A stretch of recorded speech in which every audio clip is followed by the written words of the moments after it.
என்ன அந்த தவுள்காரர் ரொம்ப துள்றான். அவன் தவுள் இல்லாம நீ ஆட முடியாதா? அட நீங்க ஒண்ணு, ஒரு தகர டப்பாவை தட்டினா கூட தான் நான் ஆடுவேன். அந்த தவுள் என்னத்துக்கு?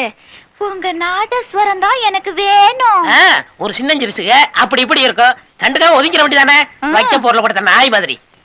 அவன் சொல்றான் அடிக்கடி வித்துவான் வித்துவான்னு. அப்படி என்னத்த வித்தானோ தத்துவான். நம்ம சத்தார் பாய் பொரோட்டா கடையில கொடுத்தா இவ்வளவு மாவு வச்சுக்கிட்டு இப்படி அடிக்கிறா இப்படி அடிக்கிறா இப்படி அடிக்கிறா. அதனால அவன் வித்தோட ஆயிட முடியுமா? அவன் அப்படித்தாங்க கத்துவான். சரியான மாவு பையன். மாவு பையன் இல்லங்க, மாங்காய் மடையன்.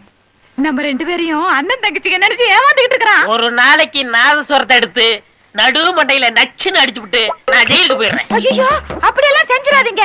உங்க முகத்துல ஆசிட்ட ஊத்திடுவான். சரியான வெறிபிடிச்ச பையன். ஆமா, செஞ்சாலும் செய்வான். ஐயோ ஐயோ ஐயோ அண்ணே அண்ணே அண்ணே.